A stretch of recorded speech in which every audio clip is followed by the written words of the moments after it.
Yo, what up, what up, what up? This is Professor L coming back at you with some more of that higher conscious wisdom. What's up, what's up, what's up?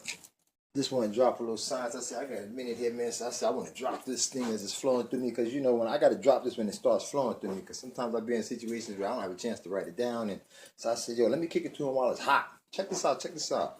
Now, before I start teaching, the first thing I like to say is, and once you start reading higher wisdom documents, you're always going to find a line similar to this, whether it's the Kabbalion, the Kabbalah, the Bible, the Quran. You're usually going to find this line or a line similar to this preceding that information.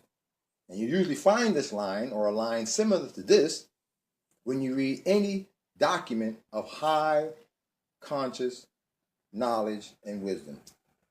So let me proceed this lecture by saying, let the lips of wisdom kiss the ears of understanding. I shall begin. Now, like I said, I always like to let people know that I am about helping people to understand how to transition with the knowledge that they have of Christ and God, how to transition that knowledge into higher conscious wisdom, because this is what Christ was trying to teach. Once again, I always let people know that the power of Christ or of God or of the universe or of the God you are praying to, seeking, honoring, loving, waiting on is in you. My job is to teach you how to tap into this power. But the first thing I like to do is I like to show people from the Bible that which they already know. And maybe people say, oh, the Bible, this, that, the other thing. No, the Bible is you. See, I don't even get into all that. The Bible is you. That's the first thing you have to understand. The Old Testament and the New. The Old Testament and the New. The Old Testament is you, your history.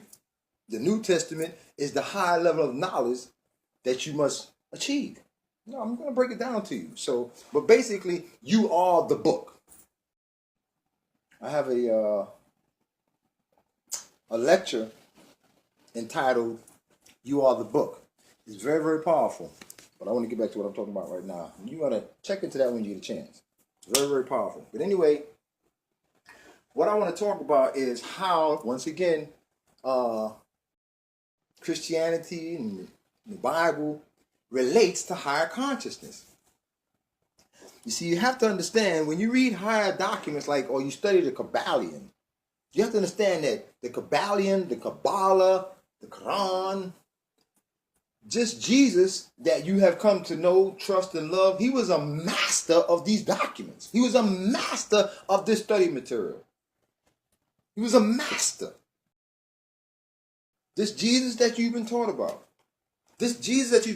you notice they took his history out of the Bible at 12 and then brought him back into the picture at 30. Where was he for 18 years? Studying India, Egypt, Africa, China, all over Asia, Tibet, studying. Why? Because at a certain time in your life, the universe starts teaching you lessons. You see, the universe don't care what documents you picked up or you haven't picked up.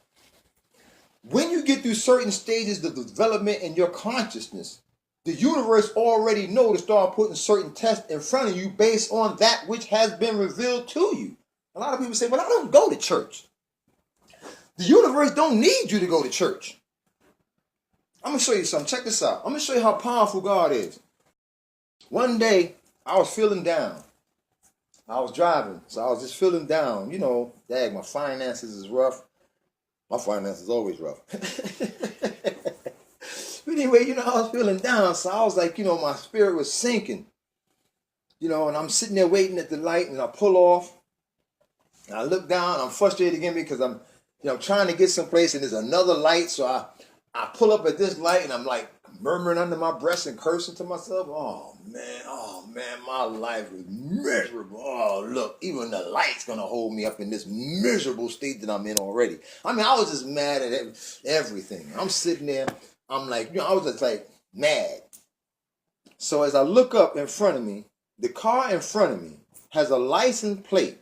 Now you have to understand what Eckhart Tolle's talking about when he says the power of now.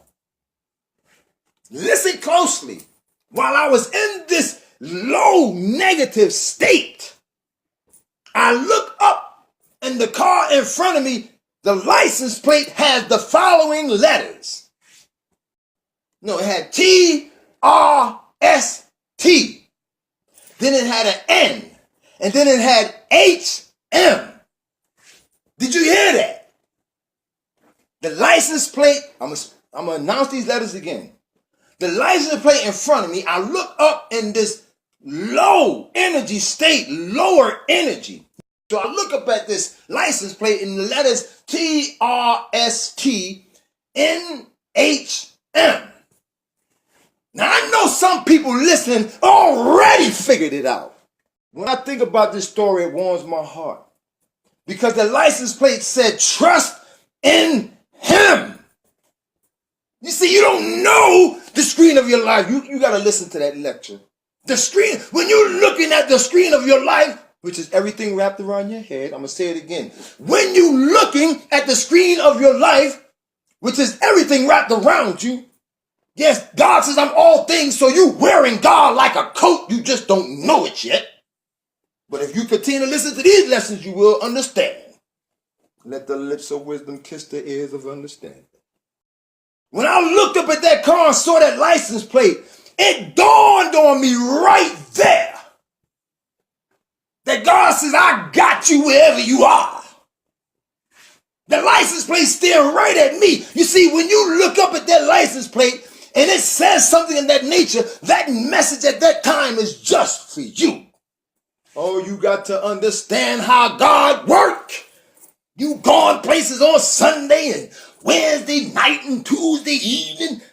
God don't need you to be running to all these spots. You can walk through the door and somebody's watching T.D. Jakes. You sitting there saying, you watching that religious show again? Don't realize you looking at it. Don't worry about the person who have it on the TV. You are what's up in God's mind. You got to understand how the eye work. People read Genesis and it says, I placed you in the garden. You don't know that the eye is the intelligence of God that runs through you. And the garden is your mind.